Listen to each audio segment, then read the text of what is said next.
wali Tun Sunan Kalijogo gitu loh. Sehingga kalau terus menerus tidak dipecat, saudara Lutfi bin Yahya ini dari jajaran penasihat sepuh dari organisasi Al-Ashraf Jumatil Kubro, tentu akan merusak persatuan dan kesatuan bangsa, khususnya dalam organisasi Al-Ashraf Syed Jumatil Kubro dan Raja-Raja Nusantara itu sendiri. Kemudian mengingat satu sertifikat Dewan Pimpinan Pusat Al-Ashraf Syed Jumatil Kubro tanggal 21 Februari 2023 yang diberikan kepada atas nama Dr. Maulana Al-Habib Muhammad Lutfi bin Yahya Pekalongan sebagai penasihat sepuh. Kedua, kebijakan Dewan Pimpinan Pusat Al-Ashraf Syed Jumatil Kubro serta aturan organisasi. Memutuskan satu, memberhentikan dengan hormat, jadi istilahnya dipecat Dr. Maulana Al-Habib Muhammad Lutfi bin Yahya Pekalongan sebagai penasihat sepuh Dewan Pimpinan Pusat Al-Ashraf Syed Jumatil Kubro. Menarik kembali dan menyatakan tidak berlaku sertifikat Dewan Pimpinan Pusat Al-Ashraf Syed Jumatil Kubro tanggal 21 Februari 2023 yang diberikan kepada atas nama Dr. Maulana Al-Habib Muhammad Lutfi bin Yahya Pekalongan sebagai penasihat sepuh. Punya sejarah sendiri. Nah, Habib Lutfi ini memimpin Jatman, dan di tahun-tahun ini pun dengan munculnya polemik nasab, ternyata sejarah Jatman juga sudah dibelokkan oleh Habib Lutfi bin Yahya. Nah, kemudian kepengurusan Habib Lutfi ini kan berakhir. Jadi setiap orang ada masanya, setiap kepengurusan ada masanya, tidak selamanya. Jadi Habib Lutfi ini cuman ketitipan ngurus Jatman beberapa periode lah begitu. Nah, setelah habis kepengurusannya di tahun ini, ternyata Habib Lutfi tidak mau melepaskannya. Itu masalahnya. Sudah terlanjur cinta, sudah terlanjur memiliki. Mbah, jenengan sudah habis masanya, sekarang keluar dari Jatman. Begitulah kira-kira, ya pakem semua organisasi begitu. Begitu selesai keluar. Presiden begitu selesai ya keluar dari istana. Betul? Tidak selamanya. Kemudian ternyata Habib Lutfi menolak, nggak mau keluar dari Jatman walaupun sudah habis periodenya. Nah, ini juga aneh. Kenapa kok ngeyel mau tetap di Jatman, mau menguasai Jatman selamanya? Ini aneh dan ya tidak beradab, tidak sopan, tidak sesuai organisasi, tidak berakhlak lah begitu akhirnya kan. Nah, setelah itu PBNU kan bingung. Kalau versi Gus Yahya mungkin bingung karena yang dihadapi ini adalah majikan atau tuan, karena Gus Yahya masih mempercayai Habib Lutfi sebagai keturunan Nabi. Takutnya kualat, takutnya enggak mendapat syafaat Nabi, takutnya sengsara dunia akhirat. Maka Gus Yahya diam dan bingung. Tetapi bagi kita, kita marah, kita tegas. Enggak boleh begitu, Mbah. Enggak boleh begitu, Pak Lutfi. Begitulah kira-kira. Dua sudut pandang yang berbeda.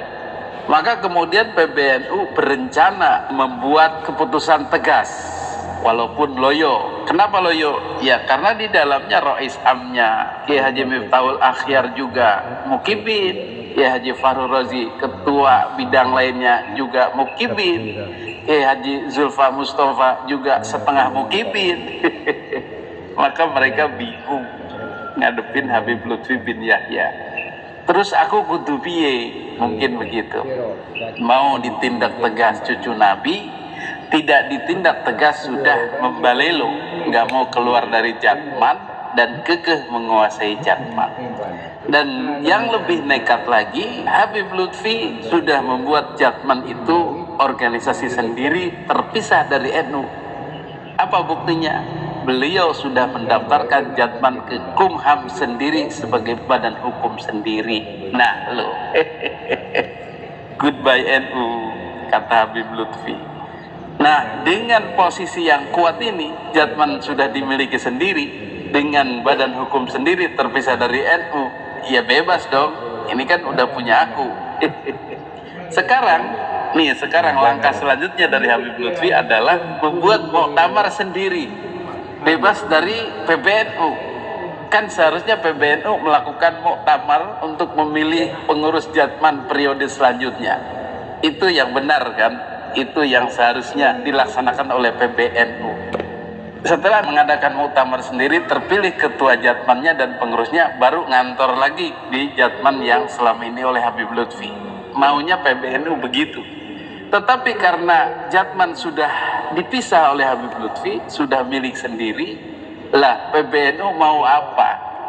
Itu kan sudah milik orang. Mau mengadakan muktamar mengganti pengurus Jatman ya tidak bisa. Karena rumahnya sudah milik orang. Ya toh? Maka Habib Lutfi mengadakan muktamar sendiri di Pekalongan itu, memilih ketua sendiri, memilih pengurus sendiri di Jatman itu, ya sah-sah saja. Karena sudah milik sendiri, badan hukum sendiri, NU tidak bisa ikut campur lagi. Betul apa betul? Ayo dipikir. Jadi kesalahan PBNU adalah membiarkan Habib Lutfi mendaftarkan badan hukum Jatman sendiri di tahun-tahun kalau nggak salah 2019. Kok dibiarkan? Nah ini sudah terlanjur, ya sudah terpisah, sudah dikuasai Habib Lutfi, ya terserah kita dong mau mengadakan muktamar kapanpun, pengurusnya siapapun, NU tidak bisa ikut campur. Nah ini disinilah masalahnya, dilemanya. Dan apa langkah yang akan dilakukan PBNU? Katanya akan menggugat Jatman versi Habib Lutfi ini. Wallahu a'lam bisa apa enggak. Itulah akibat dari membiarkan, berhusnuzon, membiarkan, menuruti Habib Lutfi bin Yahya sebagai keturunan Nabi. Akhirnya repot sendiri. Guru-guru ini sopo iki? Ya, para mukibin itu. Dari ketuanya, Rois Amnya, dan ketua-ketua lainnya yang tadi disebutkan. Mereka teledor. Hadirin yang dimuliakan Allah Subhanahu wa Ta'ala. Jadi kalau sudah begini, Habib Lutfi mau mengadakan muktamar sendiri di Pekalongan nanti Desember, ya kita hanya bisa menonton saja. Banyak memang di antara kita yang menentang, termasuk PWI di Pekalongan, di Banyumas dan lain-lain, menentang pengadaan muktamar itu. Bahkan PBNU juga menentang, bahkan ingin menggagalkan, bahkan ingin memproses secara hukum. Tetapi apa mau dikata, badan hukum sudah sendiri, rumah sendiri, mau apa ayo? Keteledoran sendiri. Ya kita berharap sih Habib Lutfi mau melunak, memberikan kembali Jatman itu kepada PBNU. Udah, maunya kita begitu. Tapi ya dari gejalanya, dari gelagatnya, Habib Lutfi ingin menguasai Jatman. Dan NU kelihatannya lemah dalam menggugat Habib Lutfi karena Jatman sudah punya badan hukum sendiri. Langkah terakhir yang bisa dilakukan PBNU adalah membuat Jatman versi NU, badan otonom NU yang baru, Banom NU yang baru. Jadi bolehlah ada dua, Jatmannya Habib Lutfi dengan Jatmannya PBNU, paling begitu. Dan orang-orang yang sadar, ahli-ahli thariqat yang bersih hatinya, yang murni ingin mendekatkan diri kepada Allah, ya harusnya meninggalkan Jatmannya Habib Lutfi dan beralih sami'na wa ata'na kepada Jatmannya PBNU. Jadi kalau orang-orang thariqat seluruh Indonesia sudah tidak lagi mengikuti Jatman Habib Lutfi, ya Jatman Habib Lutfi akan mati dengan sendirinya. Begitu caranya. Jadi ini dikembalikan lagi kepada para mursyid, para ahli thariqat di seluruh Indonesia, ikut Jatmannya Habib Lutfi atau ikut Jatmannya PBNU nantinya. Paling begitu. Dan orang-orang yang sadar, ahli-ahli thariqat yang bersih hatinya, yang murni ingin mendekatkan diri kepada Allah, ya harusnya meninggalkan Jatmannya Habib Lutfi dan beralih sami'na wa ata'na kepada Jatmannya PBNU. Jadi kalau orang-orang thariqat seluruh Indonesia sudah tidak lagi mengikuti Jatman Habib Lutfi, ya Jatman Habib Lutfi akan mati dengan sendirinya. Begitu caranya. Jadi ini dikembalikan lagi kepada para mursyid, para ahli thariqat di seluruh Indonesia, ikut jatmannya Habib Lutfi atau ikut jatmannya PBNU nantinya.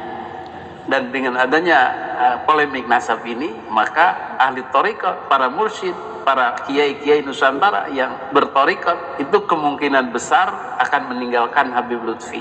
Karena masalah-masalah dengan Qutb Alwi, masalah-masalah dengan Habib Lutfi, masalah moral, masalah akhlak dan lain sebagainya. Itu yang bisa dilakukan. Mudah-mudahan masalah ini cepat selesai dan ada langkah-langkah cerdas yang dilakukan oleh PBNU.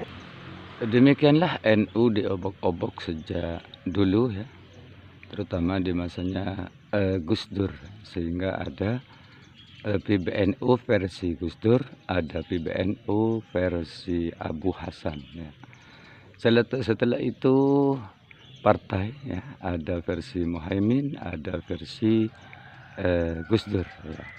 Sekarang Jatman, bisa saja ada versi Habib Lutfi, bisa ada versi NU, PBNU ya. Begitulah, semoga ini menjadi sebuah